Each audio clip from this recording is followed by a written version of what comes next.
Oi, pessoal! Eu sou a professora Larice e essa é a nossa aula de imunidade inata ou natural. Essa aula é dividida em duas partes, então, em um primeiro momento, nós vamos ver os componentes da imunidade inata e, num segundo momento, nós vamos ver a migração leucocitária. Essa aula tem como objetivo conhecer a resposta imune inata, identificar os componentes da imunidade inata e descrever os principais mecanismos de resposta inata. Está sempre presente em indivíduos saudáveis, preparada para bloquear a entrada de micro-organismos e eliminar rapidamente os micro-organismos que consigam entrar nos tecidos do hospedeiro. Na imunidade inata, a primeira linha de defesa é fornecida por barreiras epiteliais da pele e tecidos da mucosa e por células e antibióticos naturais presentes no epitélio, os quais funcionam para bloquear a entrada dos micro-organismos. Se os micro-organismos violarem o epitélio e alcançarem os tecidos da circulação, eles são atacados pelos fagócitos, linfócitos especializados chamados de células linfóides, que incluem as células natural killer, e várias proteínas plasmáticas, incluindo as proteínas do sistema complemento.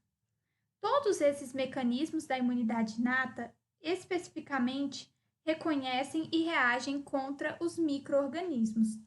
Além de fornecer a defesa precoce contra infecções, as respostas imunes inatas amplificam as respostas imunes adaptativas contra os agentes infecciosos. Os componentes e mecanismos da imunidade inata serão discutidos adiante. Esta imagem representa bem a diferença entre imunidade inata e imunidade adaptativa. Os mecanismos da imunidade inata fornecem a defesa inicial contra infecções. Alguns mecanismos, como por exemplo as barreiras epiteliais, evitam infecções e outros mecanismos, como por exemplo os fagócitos, células natural killers e outras células linfóides inatas, ou mesmo moléculas que fazem parte de um sistema, como o sistema complemento, eliminam os micro-organismos. As respostas imunes adaptativas desenvolvem-se mais tarde e são mediadas por linfócitos e seus produtos. Os anticorpos bloqueiam as infecções e eliminam os micro-organismos, e os linfócitos T destroem os micro-organismos intracelulares. Os componentes celulares da imunidade inata são barreiras epiteliais, os fagócitos, neutrófilos, eosinófilos, monócitos, macrófagos. Temos natural killers, células apresentadoras de antígenos e alguns linfócitos com receptores de antígenos invariantes. Lembra que linfócitos geralmente fazem parte da imunidade adaptativa. Neste caso, nós estamos falando de linfócitos epiteliais que permanecem na mucosa das células e, por isso, eles fazem parte da imunidade inata. Além disso, nós temos um outro tipo de célula, que são os mastócitos, que ficam nos tecidos e também fazem parte da imunidade inata. O sistema imune inato responde essencialmente da mesma maneira ao repetir o encontro com um micro-organismo, ao passo que o sistema imune adaptativo prepara respostas mais fortes e mais eficazes para cada encontro sucessivo com o micro-organismo. Dessa forma, o sistema imune inato reconhece estruturas que são compartilhadas por várias classes de micro-organismos e que não estão presentes nas células normais do hospedeiro. Um exemplo é uma substância chamada lipopolissacarídeo, que está presente na membrana de várias bactérias. E essas estruturas, essas moléculas microbianas que estimulam a imunidade inata, são muitas vezes chamadas de padrões moleculares associados a patógenos, os PAMPs, para indicar que elas estão presentes em agentes infecciosos, patógenos, e são compartilhadas pelos micro-organismos do mesmo tipo, ou seja, são padrões moleculares que se repetem nesses micro-organismos. Então, a célula ela não precisa ter uma memória gigante para decorar todos os micro-organismos possíveis. Ao invés disso, ela decora padrões moleculares que estão presentes nesses micro-organismos. E toda vez que ela entra em contato com esse padrão, com com esse antígeno que está nessa memóriazinha padrão dela, ela estimula uma resposta imunológica.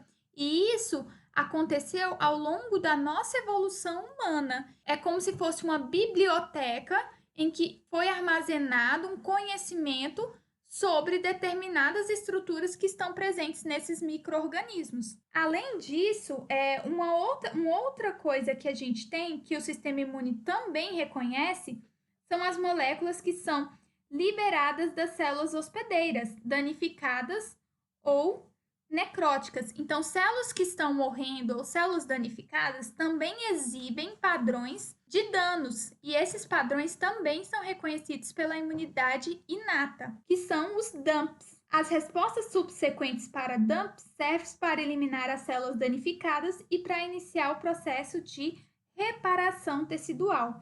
Assim, as respostas inatas ocorrem até mesmo após uma lesão estéril, como infarto, morte do tecido devido à perda de suprimento sanguíneo. E esses padrões, tanto os PUMPs quanto os DUMPs, eles são reconhecidos por receptores do sistema imune inato. Esses receptores são codificados por genes herdados que são idênticos em todas as células. Os receptores utilizados pelo sistema imune inato para reagir contra micro-organismos e células danificadas são expressos em fagócitos, células dendríticas e muitos outros tipos de células, e são expressos em diferentes compartimentos celulares, em que os micro-organismos podem ser localizados. A especificidade desses receptores varia de acordo com as suas estruturas. Então, para estruturas compartilhadas pelas classes de micro-organismos, que são os PUMPs, há diferentes tipos de receptores. Então, tem receptor que vai reconhecer bactérias, tem receptor que vai reconhecer vírus. Como mostrado nesse exemplo, nós temos aqui a mesma célula que apresenta receptores que reconhecem, olha, vejam que são organismos diferentes, mas que apresentam o mesmo padrão molecular. Então, nesse caso aqui, ó, o receptor é de mannose e essa estrutura é a mannose. Todos os 3 micro-organismos apresentam a mesma estrutura de mannose que está sendo reconhecida por esse receptor. Isso é a especificidade da imunidade inata, que reconhece esses padrões moleculares. Além disso, os receptores são codificados em linha-mãe, então eles têm diversidade limitadas. Não é igual à imunidade adaptativa, que o receptor ele é criado somente para aquele antígeno específico. Por isso que ela é lenta e demora, porque você ainda vai criar um receptor, criar uma maneira de reconhecer aquele antígeno especificamente. Na imunidade inata, não. O receptor ele já nasce com a célula, por isso que ele só consegue responder a um número específico de padrões. Nesse exemplo aqui, nós temos diferentes tipos de receptores. Então, a gente tem os receptores da família TOL, receptores do tipo TOL. A gente tem também receptores de formilpeptídeo, receptores de mannose e receptores scavenger. São os principais receptores que as nossas células apresentam para reconhecer esses padrões moleculares, sejam a danos ou sejam a micro-organismos, né? Seja danos ou micro-organismos. Além disso, também a distribuição de receptores. Então, tem receptores que são idênticos em todas as células de mesma linhagem. E também esses receptores, eles conseguem separar o que é nosso, ou seja, eles conseguem reconhecer antígenos nossos, das nossas células, para não induzir uma resposta autoimune, e conseguem diferenciar, por exemplo, de um antígeno microbiano. Então, eles conseguem fazer a discriminação entre próprio e não próprio. Isso é muito importante para a gente não ter as doenças autoimunes, conseguir reconhecer aquilo que é próprio. Então, entre os receptores celulares da imunidade inata, os principais são os receptores do tipo TOL ou TLR, receptores citosólicos de PUMPs e DUMPs, né, que são receptores que ficam no citoplasma, e outros receptores celulares. Então, nós temos receptores extracelulares, citosólicos e endossomais. O TLR, eles geralmente, né, o local que eles ficam é a membrana plasmática ou membranas endossômicas de células fagocíticas e células dendríticas. Eles conseguem reconhecer pumps e dumps, como o lipopólisacarídeo, que eu dei o exemplo, peptídeo glicano, que também é uma proteína que faz parte da parede celular de várias bactérias, e ácidos nucleicos virais, lembrando que ácidos nucleicos pode ser DNA ou RNA.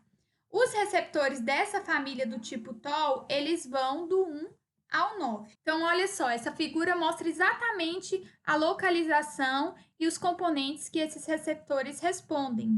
Então, eles são específicos para diferentes micro-organismos. Por exemplo, receptores TLR1 e TLR2 reconhecem peptídeos, né, antígenos de parede bacteriana. Esses são os extracelulares. Aqui a gente já tem um exemplo de TLRs que ficam dentro do núcleo da célula, né? Então, tem o TL3, 7, 8, 9. Aqui, mostrando exatamente como que é a estrutura desse receptor. Então, a gente tem, por exemplo, uma estrutura rica em leucina, que é aminoácido, tá? E aqui também a parte flanqueada, rica em cisteína, outro tipo de aminoácido, e aqui um domínio TIR. Esses receptores, eles são localizados no citoplasma de fagócitos e células epiteliais, e eles também reconhecem peptídeo glicano, lipopolissacarídeo, cristais de urato. Esses receptores do tipo NOD são uma grande família de receptores citosólicos. Eles também detectam, então, os pumps e dumps. Também há outros tipos de receptores celulares, que é o RIG, ou RLR, que também é localizado no citoplasma de células fagocíticas e reconhece principalmente RNA viral. Aqui é só um exemplo de como que ocorre, então, a expressão, né? Essa transdução de sinal por esses receptores. Como que vai acontecer? O receptor vai se ligar nesse antígeno e aí, o que, que vai acontecer com essa célula? Então, vamos imaginar que tudo isso aqui, na verdade, está dentro de uma célula do sistema imunológico. Então, tudo isso aqui são receptores celulares que estão presentes em uma célula do sistema imune. Então, nós temos aqui receptores da família TOL e aqui em cima está escrito o que, que ele reconhece, tá? Então, por exemplo, TLR1, 6 e 2 reconhece ácido lipoteicoico, peptídeo glucano. Aqui, vamos pegar esse exemplo do TLR4. Ele vai reconhecer esse antígeno. Assim que ele reconhecer esse antígeno, uma cascata de sinais vai ser ativada, que vão desde o citoplasma até o núcleo da célula. Então, há o recrutamento e ativação de proteínas quinases. Essas proteínas, elas fazem ativação de fatores de transcrição. Fatores de transcrição vão estimular a transcrição gênica. Esse gene, ele vai ser transcrito, né, em RNA mensageiro, e esse RNA mensageiro vai ser traduzido na forma de proteína. Essa proteína, nesse exemplo, é uma citocina pró-inflamatória. Então, assim que essa célula reconhece esse antígeno, ela induz uma série de sinais, uma cascata de sinais que vão levar à produção da citocina. Vamos de fato agora que a gente aprendeu sobre os pumps e dumps, sobre esses padrões, sobre o que a imunidade inata reconhece, vamos ver agora os componentes celulares da imunidade inata. Então, são barreiras epiteliais, que a gente já viu que tem a liberação de substâncias microbicidas. Os fagócitos, nós vimos que os fagócitos têm neutrófilo, eosinófilo, basófilo, monócito, macrófago, mastócito, células dendríticas. A gente viu também células natural killers e os linfócitos T e B que estão na mucosa. Então, aqui só para resumir nessa figurinha, a gente tem barreiras físicas à infecção, que é a própria pele, a própria mucosa que protege, né, contra a entrada de micro-organismos.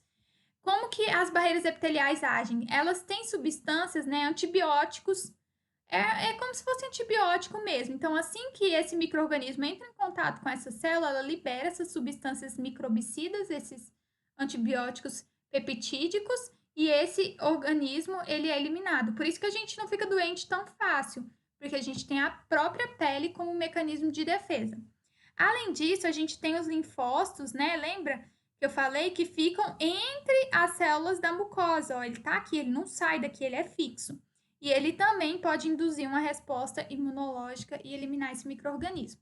Temos também os fagócitos, principalmente neutrófilos, monócitos e macrófagos. Os neutrófilos são os mais abundantes, reconhecem principalmente bactérias. Os macrófagos reconhecem de tudo. Como eu falei, é como se fosse o lixeirinho do sistema imune, ele pega de tudo. Então, neutrófilos e monócitos são recrutados para o local de infecção. Lembrando que o monócito, quando ele sai do vaso e vai para o tecido, ele já não é mais monócito, ele é um macrófago, como está mostrado aqui no exemplo, tá? E dependendo do local do corpo que ele tiver, ele tem um nome diferente. Então, por exemplo, no sistema nervoso central, as células da microglia nada mais são do que macrófagos. Então, por exemplo, tem macrófagos alveolares no pulmão, osteoclastos, vocês aprenderam lá na anatomia, então são macrófagos que estão no tecido ósseo. Esses macrófagos, eles reconhecem, ingerem e destroem patógenos. E aqui só explicando mais uma vez do monócito, né? Então, como que ocorre a fagocitose, para quem não lembra? Então, a nossa célula fagocítica, ela apresenta vários receptores que vão reconhecer esses antígenos. A gente acabou de aprender sobre os receptores. Receptores do tipo Toll, Scavenger, receptores de Mannose. Nesse exemplo aqui, o receptor de Mannose reconheceu o antígeno, a Mannose, que estava presente nesse micro-organismo aqui. O que vai acontecer? Assim que é feita essa ligação antígeno-receptor, a célula fagocítica, ela vai criar como se fossem bracinhos, que são chamados de pseudópodes, e esses bracinhos é como se fossem os bracinhos de polvo mesmo, vão abraçar esse micro-organismo e englobar esse micro-organismo. Essa parede membranária aqui, ó, que vocês estão vendo no desenho, ela se fecha em torno desse micro-organismo. Isso aqui vai formar uma bolsinha, né, que é chamada de fagossomo. Dentro do citoplasma da nossa célula fagocítica, e assim como de todas as nossas células, existem organelas chamadas lisossomos, que possuem enzimas líticas dentro. Então, assim que o fagossomo, que está contendo o micro-organismo, se une ao lisossomo, a gente tem a fusão dos dois, a gente chama isso de fagolisossomo. Essas enzimas que estavam dentro desse lisossomo entram em contato direto com esse micro-organismo. E dessa forma é feita a destruição do micróbio, né, pelas enzimas lisossomais, lisossômicas. Essas enzimas podem ser, por exemplo, óxido nítrico e espécies reativas de oxigênio. É como se matasse o micro-organismo por oxidação, tá? Então, isso é um exemplo de enzimas líticas que estão dentro desse fagolisossomo, né? Que foi feita a união do fagossomo com o lisossomo, para poder eliminar esse micro-organismo. Lembra que lá na aula de introdução eu falei que a célula natural killer pode ativar o macrófago através da liberação de interferon gama? Ou mesmo na imunidade adaptativa, um linfócito pode ativar o macrófago? Muitas vezes o micro-organismo ele impede essa fusão aqui, ó, entre fagossomo e lisossomo. Isso é um mecanismo de evasão que ele pode ter. Então, quando o macrófago recebe interferon gama, seja de um NK ou de um linfócito, ele consegue ter a força suficiente para induzir a formação desse fagolisossomo e conseguir ter uma resposta efetora e eliminar esse micro-organismo. É como se fosse o espinafre do Popeye. Então, ele está fraquinho, não consegue eliminar esse micro-organismo através da fagocitose. Ele recebe, então, estímulo, seja da NK ou do linfócito, que é o interferon gama, é uma citocina, né? Que é liberada por essas células. E essa citocina, esse interferon gama, age como se fosse o espinafre do Popeye. Deixa esse macrófago bem forte para conseguir eliminar esse micro-organismo dentro desse fagolisossomo. Esse aqui é um vídeo, ó, de um macrófago fagocitando várias bactérias. Olha quantas bactérias ele engloba. Olha o tamanho dele. Vejam, se vocês conseguirem perceber, uns bracinhos que ele faz para realmente englobar essa bactéria. Essa é uma animação 3D também, tentando mostrar a mesma situação, né? Ó que eu falo que ele é como se fosse um lixeirinho, porque tudo que tem na frente ele pega. Aí aqui novamente, ó, processo de fagocitose. Então, a bactéria ela tem estruturas, né? São antígenos que são reconhecidos pelos receptores dessas células, e essas células fazem então a fagocitose. Esse exemplo aí é um anticorpo reconhecendo. Mas só para vocês entenderem, então, que é assim que acontece a fagocitose. Aí forma o fagolisossomo. Dentro do fagolisossomo você tem enzimas líticas digestivas que conseguem eliminar esse micro-organismo.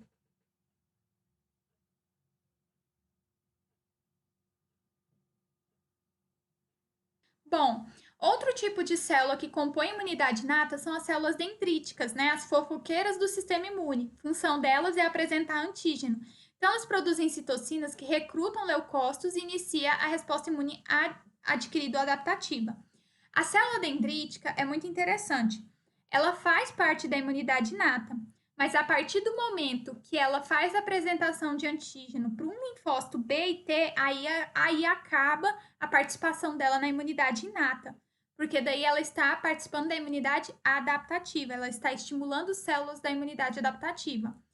Quando ela faz a apresentação de antígeno para um fagócito, aí sim ela está fazendo parte da imunidade inata. Às vezes ela também pode apresentar para uma ANK, por exemplo, tá?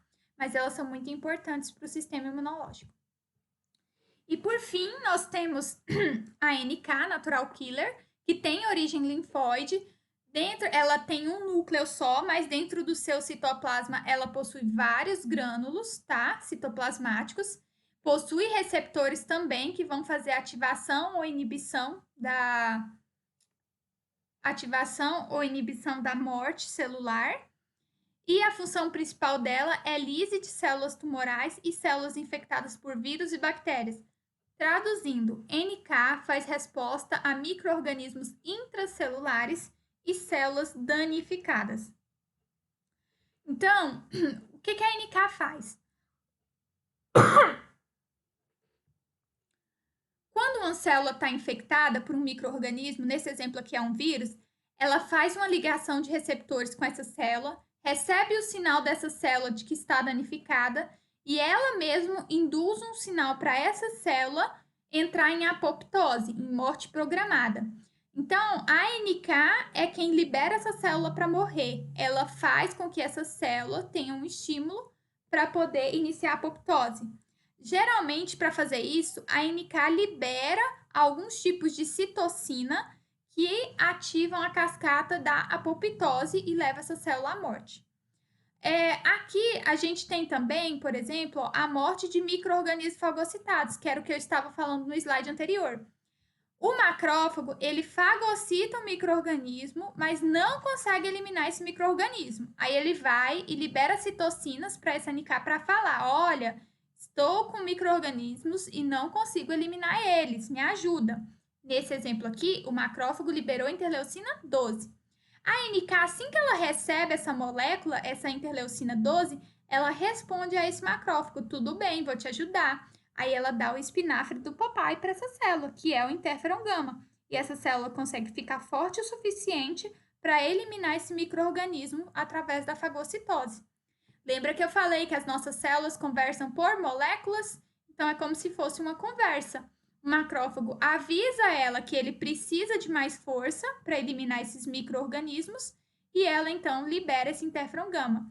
Ah, mas por que o macrófago sozinho não cria força suficiente para eliminar essa célula?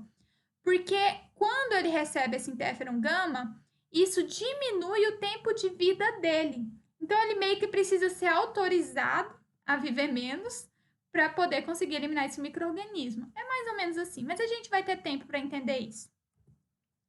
Aqui é só para explicar os estágios da atividade citotóxica natural da NK. Então, a gente tem primeiro a adesão e reconhecimento da célula-alvo. Aqui a gente tem a NK, ela tem ativação do receptor aqui ligado ao receptor da célula. Aqui a gente tem um receptor inibidor e um complexo de MHC. A gente vai falar com o tempo do MHC, né, que é o complexo principal de histocompatibilidade. É o RG que todas as nossas células têm. Ele também tem que reconhecer o RG. Assim que ela faz essa conexão dupla aqui, ó, ela entende que essa célula está normal e que ela não precisa ser levada à morte.